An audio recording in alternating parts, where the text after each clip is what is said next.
Hello मेरे प्यारे साथियों, कैसे हो आप सभी। उम्मीद करता हूँ आप सभी बहुत अच्छे होंगे और अपनी तैयारी को आप लगातार बहुत अच्छे तरीके से कर रहे होंगे। आप लोगों का स्वागत है हमारे इन्फिनिटी एकेडमी में।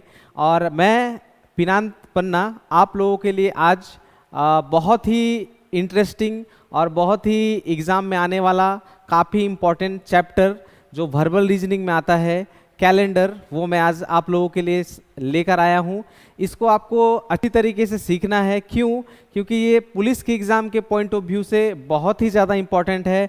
आप लास्ट ईयर के कोई भी पेपर को उठाकर देखेंगे तो उसमें आपको कैलेंडर के एक सवाल आपको ज़रूर दिखेंगे। ठीक है, तो उसके लिए क्या है, आपको कैलेंडर जो है वो अच्छी तरीके से सीखना है और कैलेंडर के सवालों को किस प्रकार हल करेंगे और कितने टाइप बनते हैं कैलेंडर के सवालों में, तो आज हम लोग इन सभी के बारे में डिस्कस करने वाले हैं। तो आप क्लास में फर्स्ट टू लास्ट जुड़े रहिए हमारे साथ और क्लास को आप अच्छी तरह देखिए। और इसके पहले मैंने आपका ब्लड रिलेशन चैप्टर जो है वो मैंने पूरा करा दिया, जिसके लिए मैंने 4 क्लास लिए। तो चारों क्लास को आप देखकर ब्लड रिलेशन के सवालों को हल कर सकते हो।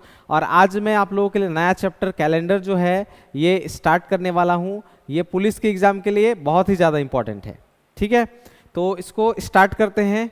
और कैलेंडर को स्टार्ट करने से पहले मैं आप लोगों को कुछ चीज़ें पहले बताना चाहूँगा कि कैलेंडर जो है वो हमारे वर्बल रीजनिंग में आता है।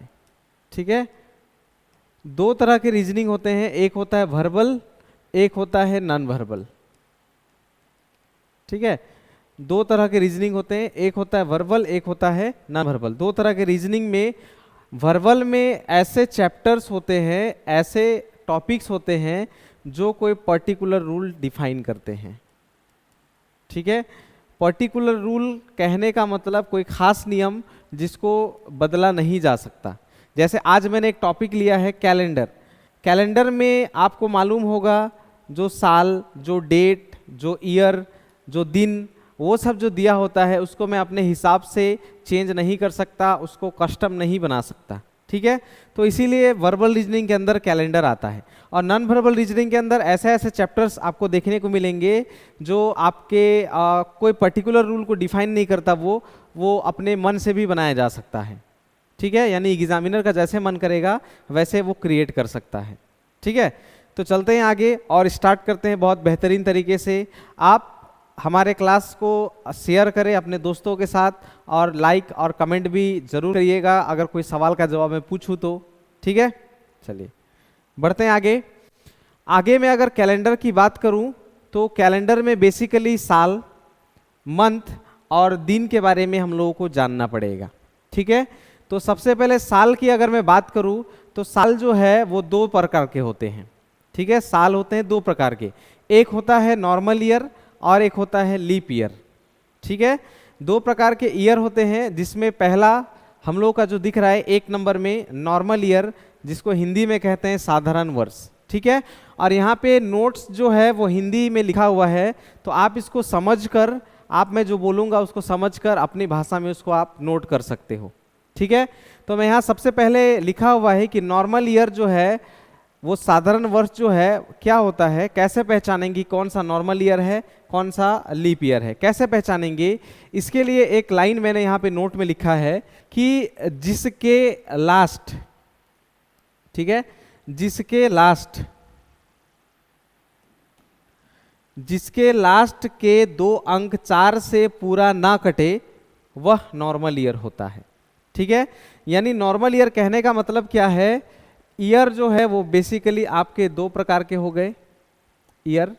एक हो गया आपका नॉर्मल ईयर, एक हो गया नॉर्मल, और एक ईयर हो गया लीप ईयर। ठीक है, 2 तरह के साल होते हैं, एक होता है नॉर्मल, एक होता है लीप।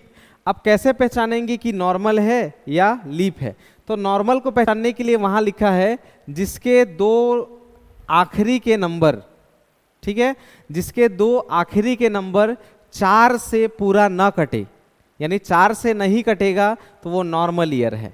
ठीक है, जैसे आप देखेंगे यहाँ इसके अंतिम डिजिट कितने हैं, 0 और 9। अगर 0 और 9 को अगर मैं 4 से भाग करना चाहूँगा तो ये इसको पूरा कंप्लीट नहीं काट पाएगा, पूरी तरह नहीं काट पाएगा। तो इसका ये कौन सा ईयर हो गया 2009, तो ये नॉर्मल ईयर हो गया। ठीक है, यही इस नोट में लिखा हुआ है कि नॉर्मल ईयर जो है जिसके लास्ट के 2 अंक को अगर हम लोग 4 से पूरी तरह नहीं काट पाते हैं तो वो हमारा कौन सा ईयर हो जाएगा, नॉर्मल ईयर। ठीक है, जैसे एग्जांपल में आप देखिए यहाँ पे लिखा हुआ है 2023 में अंतिम नंबर कौन सा है, 23, जो 4 से पूरी तरह नहीं कटता। 2015 15 4 से पूरा नहीं कटता। 1757 ये भी नहीं कटता। 1879 ये भी नहीं कटता। 1999 99 जो है वो नहीं कटता। और 1514 यानी 14 भी नहीं कटता। तो जिसके भी लास्ट के अंक, लास्ट के 2 अंक 4 से पूरी तरह डिवाइड नहीं हो, 4 से पूरी तरह ना कटे, तो आप समझ जाइएगा वो नॉर्मल ईयर में आता है। ठीक है, उसी तरह आप देखेंगे कि नॉर्मल सेंचुरी किसको कहा जाता है। सेंचुरी के बारे में आपको मालूम होगा, 100 साल जो होता है उसको सेंचुरी कहा जाता है। ठीक है, 100 साल। तो यहाँ लिखा हुआ है नॉर्मल सेंचुरी यानी साधारण शताब्दी, जिसके पहले के 2 अंक 4 से ना कटे वो आपका नॉर्मल सेंचुरी होता है। ठीक है, नॉर्मल सेंचुरी मतलब जैसे 1900, 1800, 1500, 1300, इस प्रकार ये नंबर्स जो है पहले के 2 नंबर्स ये 4 से अगर नहीं कटते हैं, 4 से अगर ये पूरी तरह नहीं कटते हैं तो आपका ये नॉर्मल शताब्दी यानी नॉर्मल सेंचुरी हो जाएगा। ठीक है, तो आपको समझ में आ गया होगा। जब कोई बोले साधारण वर्ष के बारे में तो हमें लास्ट के 2 डिजिट को देखना है। जब कोई कहे साधारण सेंचुरी के बारे में यानी नॉर्मल सेंचुरी के बारे में तो हमें पहले के 2 डिजिट को देखना है। दोनों ही 4 से अगर पूरी तरह नहीं कट रहे हैं तो वो आपका नॉर्मल ईयर या नॉर्मल सेंचुरी हो जाएगा। ठीक है, तो मैं आप लोगों से एक सवाल पूछना चाहूँगा, आप काइंडली कमेंट बॉक्स में ज़रूर बताइएगा। मैं यहाँ कुछ साल लिखता हूँ, आपको बताना है कि कौन सा नॉर्मल है कौन सा नहीं है। ठीक है, तो मैं आपके लिए यहाँ पे लिखता हूँ 2018, 2000, 1899, 1734, 1604। ठीक है, इस प्रकार मैंने आपको कुछ अंक दिए, आप मुझे इसमें बताओ कि 2018, 2000, 1899, 1734 और 1604 इनमें से कौन सा नॉर्मल ईयर है और कौन सा नॉर्मल ईयर नहीं है। ठीक है, आप मुझे काइंडली कमेंट बॉक्स में बताओ।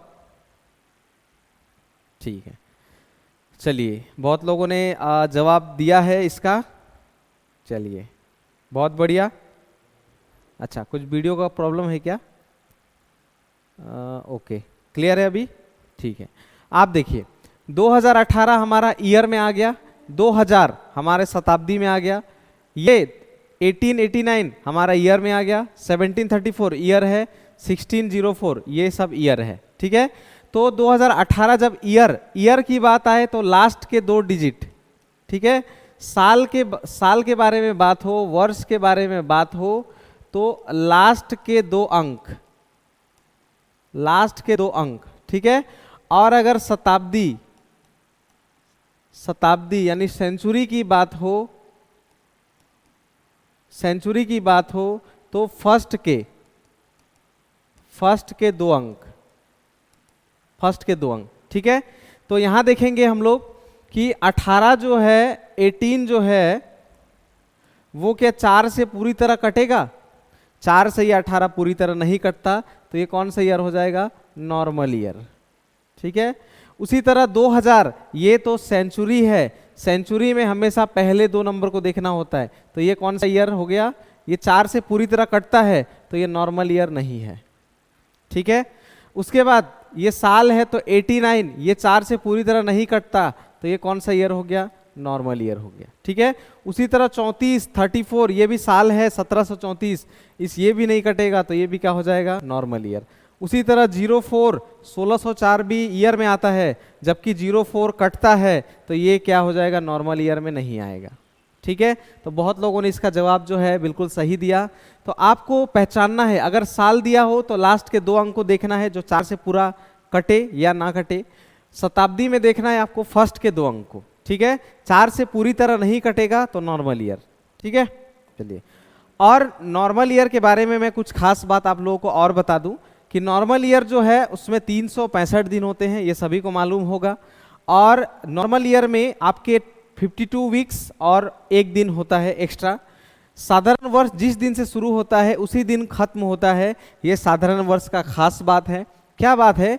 साधारण वर्ष जो भी होगा अगर वो 1 जनवरी 2023, ये साधारण वर्ष है क्योंकि 23 जो है वो 4 से नहीं कटता, तो 1 जनवरी 2023 जो है अगर संडे का दिन था तो 31 दिसंबर 2023 को कौन सा दिन हो जाएगा? संडे का ही दिन हो जाएगा। क्यों? क्योंकि साधारण वर्ष में जिस दिन शुरू होता है उसी दिन खत्म होता है, या जिस दिन खत्म होता है उसी दिन शुरू होता है, आप ऐसा भी समझ सकते हो।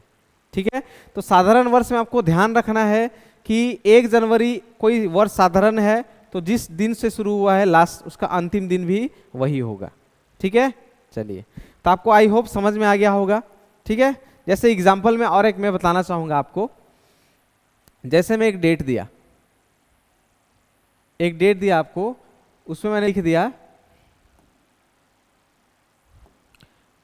1 जनवरी, ठीक है, 2019 को अगर मंडे का दिन था और मैंने सवाल में पूछ दिया कि 31 दिसंबर 2019 को कौन सा दिन होगा, तो आप काइंडली कमेंट बॉक्स में इसका जवाब बता सकते हो। क्यों? क्योंकि 2019 सबसे पहले ईयर को चेक करना है, तो ये 19 जो है वो नॉर्मल ईयर में आता है। ठीक है, ये नॉर्मल ईयर में आ गया। तो नॉर्मल ईयर 2019 अगर नॉर्मल ईयर है और इसका स्टार्टिंग दिन अगर मंडे है तो इसके अंतिम दिन भी कौन सा हो जाएगा? एज इट इज, यानी मंडे ही हो जाएगा। ठीक है, क्योंकि नॉर्मल ईयर में जिस दिन से शुरू होता है वही दिन खत्म भी होता है। ठीक है, ये बात आपको याद रखनी है। ठीक है, इससे एग्जाम्स में सवाल भी बनते हैं। ठीक है, आपको चेक करके रखना है, मतलब इसको आपको याद रखना है। ठीक है, बढ़ते हैं आगे बढ़ेंगे तो हमारा दूसरे ईयर के बारे में हम लोग पढ़ने वाले हैं। जो साल है एक हो गया नॉर्मल, जिसके बारे में हम लोगों ने बहुत सारी चीज़ें जानी। आगे है लीप ईयर। ठीक है, लीप ईयर के बारे में हमें जाना पड़ेगा। इस तरह हम लोग अगर साल के बारे में नहीं जानेंगे तो इसके सवाल को जो है वो हम लोग हल नहीं कर पाएंगे। ठीक है, तो सबसे पहले इसके कॉन्सेप्ट को समझना पड़ेगा कि क्या चीज़ है क्या चीज़ नहीं है, तभी आप सवालों को हल कर पाओगे। ठीक है, चलिए, तो लीप ईयर के अगर बारे में बात करूं तो लीप ईयर के बारे में यहाँ लिखा हुआ है जिसके लास्ट के 2 अंक 4 से पूरा कट जाए, यानी अभी ठीक उल्टा, लास्ट के 2 अंक अगर 4 से पूरी तरह कट जाए तो वो आपके लीप ईयर में आता है। ठीक है, जैसे आप देखोगे यहाँ तो 2016 जो है वो 4 से पूरी तरह कटता है 4 बार में, तो ये लीप ईयर होता है। 24 जो है वो भी 4 से 6 बार में कट जाता है, तो 2024 भी लीप ईयर में आ गया। 2004 जो है वो भी 4 से पूरी तरह कटता है, ये भी लीप ईयर में आ गया। 1996 जो है 96 ये भी 4 से कटता है, लीप ईयर में आएगा। उसी तरह 32, उसी तरह 64, ये सारे नंबर्स जो है लास्ट के वो 4 से पूरी तरह कटते हैं, यानी ये सारे ईयर्स जो है वो लीप ईयर में आएंगे। ठीक है, नॉर्मल ईयर में 4 से नहीं कटना चाहिए, लीप ईयर में 4 से कटना चाहिए, बस आपको इतना सा बात याद रखना है। ठीक है, उसी तरह लीप सेंचुरी की अगर बात करें, यानी लीप शताब्दी के बारे में बात करें, तो इसमें लिखा हुआ है जिसके पहले के 2 अंक 4 से कट जाए। ठीक है, थोड़ा मिस्टेक है यहाँ, आप उसको कोई भाषा में लिख सकते हो। लीप सेंचुरी में क्या है? जिसके पहले के 2 अंक 4 से कट जाए। ठीक है, जैसे आप देखोगे ये सेंचुरी 2000, 1600, 2400 और 1200, इसमें आप देख पाओगे तो ये 20 जो है वो 4 से पूरी तरह कटता है, 16 जो है वो 4 से पूरी तरह कटता है, 24 जो है वो पूरी तरह कटता है, और 12 भी है वो भी पूरी तरह कटता है। तो सेंचुरी में क्या याद रखना है आपको? आगे के 2 नंबर, और ईयर में क्या याद रखना है? तो पीछे के 2 नंबर। 4 से अगर कट जाए तो लीप ईयर में आएगा, 4 से नहीं कटे तो नॉर्मल ईयर में आएगा। ठीक है, और लीप ईयर में खास बात क्या है? लीप ईयर में 366 दिन होते हैं, और लीप ईयर में क्या है?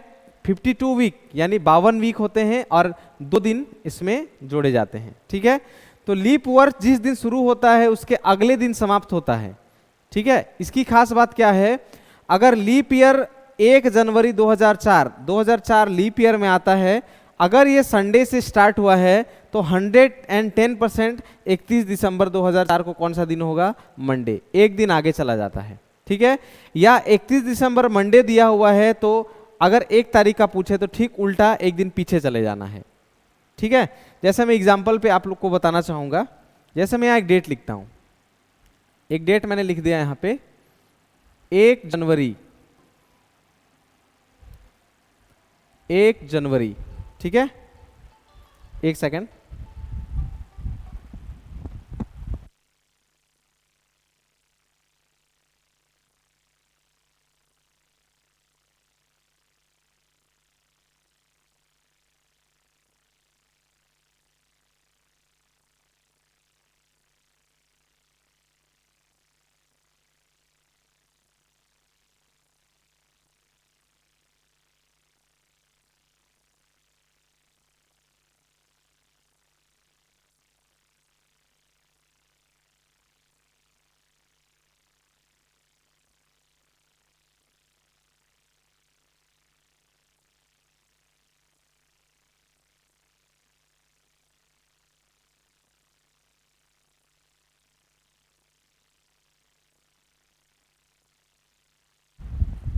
ओके, सॉरी डिस्टरबेंस के लिए माफ़ी चाहता हूँ, ठीक है। चलिए, तो हम लोग क्या कर रहे थे? हम लोग बात कर रहे थे लीप ईयर के बारे में। तो 1 जनवरी अगर 2020, 1 जनवरी 2020 को अगर मान लेते हैं सैटरडे था, ठीक है, 1 जनवरी 2020 को सैटरडे का दिन था, तो अगर कोई सवाल में पूछे कि 31 दिसंबर 2020 को कौन सा दिन होगा, तो आपको क्या बताना है जवाब में? सैटरडे के एक दिन बाद, यानी संडे, ठीक है। किस प्रकार? तो हम लोगों ने देखा कि 2020 जो है वो लीप ईयर में आता है, और लीप ईयर में अगर 1 जनवरी स्टार्टिंग सैटरडे से हुआ है तो उसका अंतिम दिन संडे हो जाएगा, एक दिन आगे चला जाएगा, ठीक है। ठीक यही सवाल कभी कभी उल्टा कर देता है, कभी आपको क्या बोल देगा? 31 दिसंबर 2016 को, 31 दिसंबर 2016 को अगर मंडे का दिन था तो 1 जनवरी 2016 को कौन सा दिन होगा? ये सवाल पूछ देगा, ठीक है। तो इसमें क्या करना है? 2016 को आप देख लिए तो ये लीप ईयर में आता है और इसका अंतिम दिन मंडे है, तो ठीक इससे पीछे की तरफ जाना है, तो मंडे से पहले क्या आता है? तो संडे आता है। तो 1 तारीख को संडे था, तभी तो अंतिम दिन मंडे में हुआ, ठीक है। क्योंकि लीप ईयर में एक दिन क्या करना है? आगे चला जाना है, एक दिन आगे जाना है, ठीक है। तो हम लोगों ने क्या क्या सीखा, तो आपको मैं बता दूं कि नॉर्मल ईयर और लीप ईयर को कैसे पहचानोगे आप, तो बहुत आसान है, ठीक है। ईयर में आपको नॉर्मल और लीप ढूंढना बहुत ही आसान है, आप आसानी तरीके से ढूंढ सकते हो। कैसे? नॉर्मल ईयर या नॉर्मल सेंचुरी, ठीक है, नॉर्मल ईयर की बात करूं या नॉर्मल सेंचुरी की बात करूं, ठीक है। तो इसमें क्या होता है? आपको 4 से, अगर 4 से पूरी तरह नहीं कटता है तो वो नॉर्मल ईयर होता है, ठीक है, या नॉर्मल सेंचुरी होता है। लेकिन अगर ईयर के बारे में बात करेगा तो लास्ट के 2 डिजिट को देखना है, ठीक है, लास्ट के 2 डिजिट को देखना है। और सेंचुरी की अगर बात करेगा तो इसमें फर्स्ट के 2 डिजिट को देखना है, फर्स्ट के 2 डिजिट, ठीक है। ये चीज आपको याद रखना है। उसी तरह अगर लीप ईयर के बारे में बात करें तो ये भी आसान है पहचानना, ठीक है। लीप ईयर के बारे में अगर बात करें या सेंचुरी के बारे में बात करें, ठीक है, तो लीप ईयर में क्या होता है? आपको 4 से पूरी तरह अगर कट गया, 4 से पूरी तरह कट गया तो वो आपके कौन से ईयर में आ जाएगा? लीप ईयर में आ जाएगा। और इसमें भी सेम, ईयर के बारे में अगर पूछा जाए तो लास्ट के 2 डिजिट को आपको 4 से डिवाइड करके देखना है। और अगर सेंचुरी के बारे में बात करें तो फर्स्ट के 2 डिजिट को आपको चेक करना है, ठीक है। तो ये बात को आपको ध्यान में रखना है। और हम लोगों ने क्या जाना कि नॉर्मल ईयर जिस दिन से शुरू होता है उसी दिन को खत्म होता है, नॉर्मल ईयर जिस दिन शुरू होता है उसी दिन को वो खत्म होता है, और लीप ईयर जिस दिन शुरू होता है उसके एक दिन बाद में खत्म होता है, क्योंकि एक दिन उसमें बढ़ जाता है, 366 दिन हो जाते हैं तो एक दिन क्या बढ़ जाता है, इसीलिए ऐसा होता है। ठीक है, चलिए, तो इसके साथ साथ अभी हम लोग जो चीज़ को करने वाले हैं वो चीज़ आपको समझना है कि डिकेड सेंचुरी किसको कहते हैं और कैसे निकाला जाता है। ठीक है, ये भी आपको कैलेंडर के सवाल में हेल्प करने वाला है, तो इसको ध्यान से समझना है। जब भी कभी आपको 1 डिकेड कहा जाए तो आप समझ जाइएगा वो 10 साल के बारे में बात कर रहा है, हिंदी में दशक। ठीक है, एक दशक के बारे में कहा जाए तो आप समझ जाइएगा 10 साल के बारे में बात कर रहा है। एक सेंचुरी के बारे में कहा जाए तो आप समझ जाइएगा कि एक शताब्दी के बारे में बात कर रहे हैं, यानी 100 साल के बारे में बात कर रहा है। ठीक है, तो एक सवाल यहाँ पे कि how many leap years in 5 decade from 2001, यानी कितने लीप ईयर 2001 के 1 से लेकर अगले 50 साल तक कितने लीप ईयर है, ये पूछा जा रहा है। तो 5 डिकेड का मतलब 50 साल, 1 डिकेड मतलब 10 साल, तो 5 डिकेड मतलब 50 साल। तो 2001 से मैंने यहाँ पे 10 तक लिखा, 11 से मैंने 20 तक लिखा, 21 से मैंने 30 तक लिखा, और 10 और 10 साल का मैंने नहीं लिखा है। क्यों? क्योंकि आप आसानी से पकड़ सकते हो। कैसे? इधर देखो, 1 2 3 4 ये पहला लीप ईयर हो गया 2004, 5 6 7 8 ये दूसरा लीप ईयर हो गया, यानी 1 से लेकर 10 तक में 2 लीप ईयर हैं। ठीक है, उसी तरह 11 से लेकर देखेंगे तो 2012, 2016 और 2020, तो 3 लीप ईयर हो गए। ठीक है, अगले में देखेंगे तो 24 और 2028 ये दो लीप ईयर हैं। यानी इसके पैटर्न जो है वो किस प्रकार चलते हैं, तो अगर पहले 10 साल का लीप ईयर 2 मिला तो अगले वाले का 100% 3 होगा। ठीक है, फिर अगले वाले का 2 होगा तो अगले वाले का कितना हो जाएगा, फिर से 3 हो जाएगा, और अगले वाले का कितना हो जाएगा, तो फिर से 2 हो जाएगा। लीजिए, बन गया 50 सालों का, 10 20 30 40 और 50। तो 50 सालों का अगर कोई लीप ईयर पूछे तो हम लोग बता सकते हैं 2 और 3 5 और 2 7 8 9 10 11 12, यानी 2001 से लेकर 2050 तक के बीच में कितने लीप ईयर हैं, तो हम लोग कह सकते हैं उन लोगों को 12 लीप ईयर हैं। ठीक है, 12 लीप ईयर है।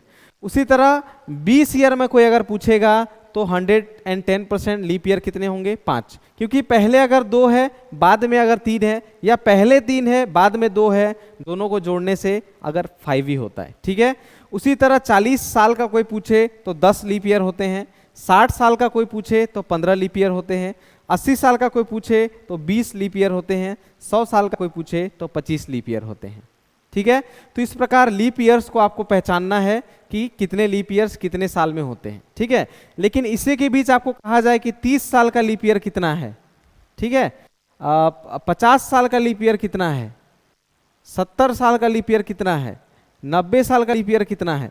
अगर ये नंबर आपको दिखे कि 30 50 70 90, तो इस समय आपको पहले 10 साल का मालूम करना होगा कि पहले 10 साल में लीप ईयर 2 है कि पहले 10 साल में 3 है, क्योंकि 2 3 2 अगर 30 साल का निकालेंगे तो 2 3 2 भी होता है और किसी किसी में 3 2 3 भी होता है, तो दोनों में अंतर है। यहाँ होता है 7 और यहाँ होता है 8, 1 साल का लीप ईयर का डिफरेंस निकल आएगा। ठीक है, तो आपको गौर करना है, 30 50 70 90 कहे तो पहले 10 साल का आपको मालूम करना है कि वो 2 है कि 3 है उसमें। ठीक है, और आपको 20 40 60 80 100 कहे तो इसके बारे में आप याद भी कर सकते हो, 5 10 15 20 25। ठीक है, तो इस प्रकार हमें लीप ईयर कितने सालों का कितना लीप ईयर होता है ये हमें याद रखना होगा। ठीक है, चलिए, अब ये सारी चीज़ों को आपको घर में एक बार प्रैक्टिस करना है कि कितने साल में नॉर्मल ईयर कौन सा होता है, लीप ईयर कौन सा होता है, कितने सालों में कितने लीप ईयर होते हैं, कौन से नॉर्मल ईयर होते हैं। इन सब बातों को आपको ध्यान में रखते हुए ही कैलेंडर के सवालों को आपको हल करना है। ठीक है, तो कैलेंडर में बेसिकली आपके 4 तरह के सवाल बनते हैं जो एग्जाम के पॉइंट ऑफ व्यू से मैंने निकाला है। अब एग्जाम में इन चारों में से ही कोई एक आपके एग्जाम में होगा। ठीक है, तो टाइप 1 में देखोगे तो आप क्या नजर आएगा, इसमें केवल ईयर बदलता है, यानी सवाल इस प्रकार नहीं रहेगा, एग्जाम में लिखा होगा यदि किसी साल में ऐसा लिखा होगा, यदि किसी कैलेंडर में 4 अप्रैल 2023 को सैटरडे का दिन था तो 4 अप्रैल 2030 को कौन सा दिन हो जाएगा। ठीक है, तो टाइप 1 को आप अच्छी तरह पहचानोगे तो देखेंगे 4 अप्रैल डेट कॉमन है, मंथ कॉमन है, साल में डिफरेंस है। ठीक है, तो टाइप 1 में क्या होता है, साल जो है वो चेंज हो जाता है। ठीक है, उसी प्रकार टाइप 2 में आएंगे तो आपको नजर आएगा इसमें सब कुछ बदल जाता है, सब कुछ चेंज हो जाएगा। 4 अप्रैल 2023 को सैटरडे और 12 सितंबर 2030 को कौन सा दिन, डेट भी चेंज हो गया, महीना भी चेंज हो गया और साल भी बदल गया। ठीक है, तीनों चीज ही जब बदल जाएंगे तो आप समझ जाइएगा वो टाइप 2 है। ठीक है, टाइप 3 में आएंगे तो टाइप 3 में क्या होता है, डायरेक्ट पूछता है 4 अप्रैल 2023 को कौन सा दिन होगा, या आज का मैं डेट ले लूं तो आज 1 मई 2024 को कौन सा दिन होगा, डायरेक्ट पूछेगा। ठीक है, और टाइप 4 में क्या होता है, के बाद से आप इसको पहचान सकते हो। क्या लिखा होता है, यदि आज सैटरडे है तो आज के 55 दिन बाद कौन सा दिन होगा। इस प्रकार के बाद, एज ए के बाद, इससे आप पहचान सकते हो। ठीक है, आई होप आपको सारी चीजें जो है वो कैलेंडर के बारे में आपको समझ में आ रही होगी। तो सबसे पहले हम लोगों ने आज क्या जाना कि साल कितने प्रकार के होते हैं, तो साल 2 प्रकार के होते हैं, एक होता है नॉर्मल ईयर, एक होता है लीप ईयर। नॉर्मल ईयर को पहचानने के लिए या नॉर्मल सेंचुरी को पहचानने के लिए हमें 4 से डिवाइड करके देखना होता है। 4 से अगर नहीं कटता है तो नॉर्मल ईयर है, 4 से कटता है तो वो लीप ईयर है। उसमें भी ईयर का देखना रहता है तो लास्ट के 2 डिजिट को हमें 4 से डिवाइड करके देखना होता है। और सेंचुरी के बारे में अगर देखना है कि वो नॉर्मल है या लीप है तो उसके लिए पहले के 2 नंबर को 4 से डिवाइड करके देखना होता है। ठीक है, इसके बाद हम लोगों ने समझा कि 1 डिकेड या 1 सेंचुरी के बारे में अगर लीप ईयर पूछा जाए कि हाउ मेनी डिकेड इन 2011 से लेकर या कोई भी साल दे दे, उससे 10, 20, 30, 40, 50 साल के बीच का अगर लीप ईयर पूछे तो भी हम कैसे निकाल सकते हैं। तो पैटर्न है 2, 3, 2, 3 का पैटर्न चलता है। लेकिन अगर 30 साल का बोले तो पहले 10 साल का हमें फाइंड करना पड़ेगा कि वो 10 साल 2 में आता है या 3 लीप ईयर में आते हैं। ठीक है, उसके बाद हम लोगों ने टाइप्स देखा। टाइप्स में क्या होता है, टाइप 1 में आपके साल जो है चेंज हो जाएगा, टाइप 2 में सारी चीज़ें बदल जाएंगी, यानी डेट, मंथ, साल सब कुछ चेंज हो जाएगा। टाइप 3 में आपके डायरेक्ट सवाल पूछे जाते हैं और टाइप 4 में क्या, आपको के बाद पूछा जाता है। ठीक है, यानी के बाद लिखा होता है। ठीक है, तो आज मैं आप लोगों को टाइप 1 के कुछ सवाल आप लोगों को कराऊंगा, 1-2 सवाल। उसके बाद हम लोग देखेंगे नेक्स्ट क्लास में मैं कोशिश करूंगा सारे टाइप्स को कवर करने का। ठीक है, तो आप देखोगे एग्जाम में सवाल जो है वो इस प्रकार रहेंगे, यदि 23/7/1921 को बुधवार है तो 23/7/1941 को कौन सा दिन था, ये पूछा जा रहा है। तो जब भी एग्जाम में इस प्रकार का सवाल आए आप देख पाओगे कि यहाँ पे साल जो है वो चेंजेस है। डेट देखेंगे 23, 7, 7, ये दोनों ही एक जैसे हैं। ठीक है, तो इसको हम लोग सही करके कैसे लिख लेंगे, तो एग्जाम में हम लोग ऐसे कर लेंगे। ठीक है, इस प्रकार इसको हम लोग कन्वर्ट कर लेंगे और यहाँ पे एक दिन दिया हुआ है वेडनेसडे यानी बुधवार।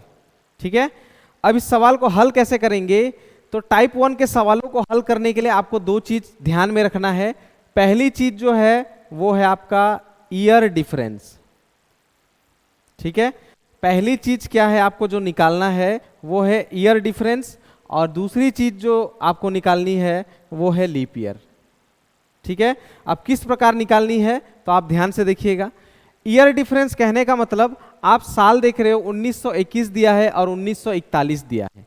ठीक है, तो 21 से लेके 41 तक कितने साल का अंतर है, ईयर डिफरेंस कहने का मतलब साल का अंतर, कितने साल का अंतर है, तो वहां पे आप देख पाओगे यहाँ पे 20 साल का अंतर है। ठीक है, अब इन 20 सालों में कितना बार लीप ईयर आता है। ठीक है, तो मैं आपको एक बार लिख के दिखाता हूं, लेकिन आपको मालूम होगा कि 20 साल में 5 लीप ईयर होते हैं। ठीक है, फिर मैं आपको निकाल के दिखाता हूं। 1921 लीप ईयर में नहीं आता, 22 में नहीं आता, 23 नहीं आता, पहला लीप ईयर कौन है, 24। ठीक है, उसके बाद 25, 26, 27, 28, 29, 30, जिसमें दूसरा कौन है, 28। ठीक है, फिर 31, 32 ये दूसरा हो गया, सॉरी तीसरा, फिर 34, 35, 36 ये हो गया, 37, 38, 39, 40। ठीक है, तो इस प्रकार देखेंगे तो मैंने कितना 1, 2, 3, 4, अच्छा 1 मिनट, 32, 36 और 40।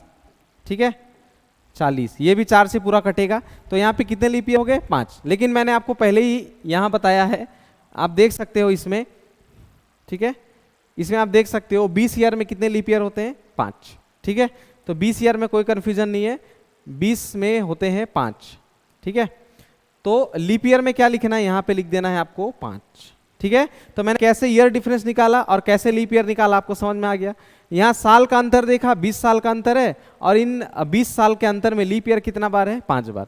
उसके बाद क्या करना है, इन दोनों को आपको ऐड कर लेना है। तो ऐड करते ही कितना हो जाता है, 25।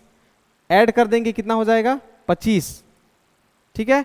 अब यहाँ पे प्लस करने के बाद जब भी 7 से ज्यादा आएगा, ठीक है, इस जगह पे जब भी ऐड करने के बाद 7 से ज्यादा आएगा तो हमें क्या करना है, 7 से भाग करना है 25 को। ठीक है।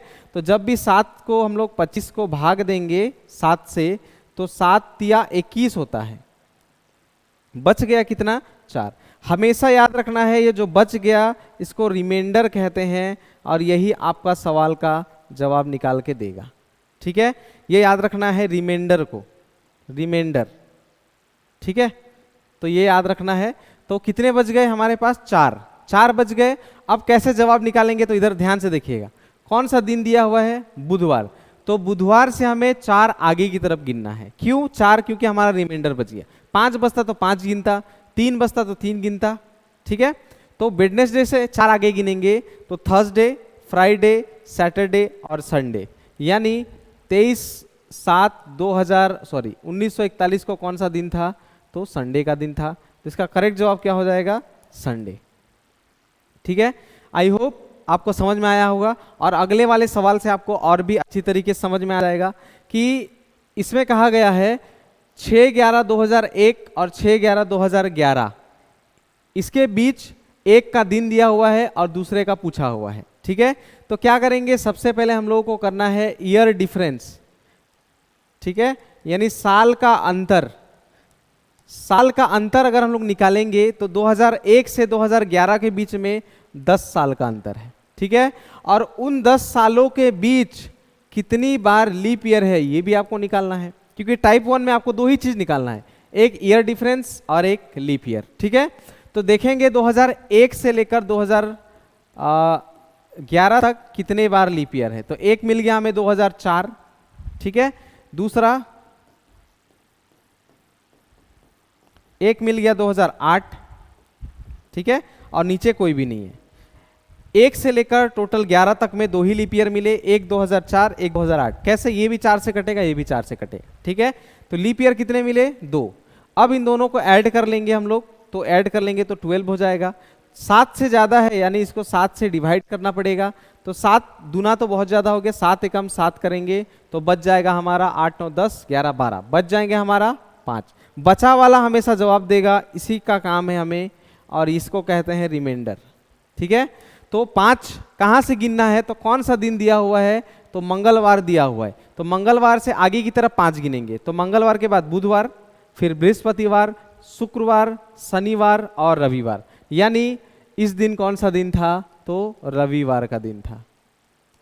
ठीक है, तो आई होप आपको समझ में आया होगा टाइप 1 के सवालों को किस प्रकार करना है। तो उसके लिए मैंने पीडीएफ में, इसमें पीडीएफ में आप लोगों के लिए डाल दूंगा। तो इसमें और भी 2-3 तरह के टाइप 1 के ही सवाल है, जिसको आपको घर में एक बार कोशिश करना है बनाने का। ठीक है, तो आज मैं कैलेंडर के फर्स्ट क्लास में आपको इतना ही कराना चाहूँगा, क्योंकि अगर ज़्यादा भार दूंगा तो कैलेंडर जो है आप भूल जाओगे, क्योंकि इसमें और भी बहुत सारी चीज़ें हैं सीखने के लिए। ठीक है, तो मैं आप लोगों से रिक्वेस्ट करूँगा कि आप जो ये क्लास में पहले ये सारे चीज़ें जो किए आज नॉर्मल ईयर, लीप ईयर के बारे में, इसको आप घर में अच्छे तरीके से प्रैक्टिस करें। और टाइप 1 के सवालों को आप इंटरनेट के माध्यम से भी या कोई भी बुक में भी आप ढूंढ सकते हो। ठीक है, तो आज के लिए मैं यहीं तक रखता हूँ कैलेंडर के फर्स्ट क्लास को, और मैं कल मिलता हूँ आप लोगों से सेकंड क्लास में। और आपको कल तक ये सारी चीज़ें आपको प्रैक्टिस कर लेनी है, तो आगे हम लोग अगले क्लास में बहुत अच्छी तरीके से सीख पाएंगे। ठीक है, तो आज के लिए यहीं तक रखते हैं, मिलते हैं अगले क्लास में। अलविदा।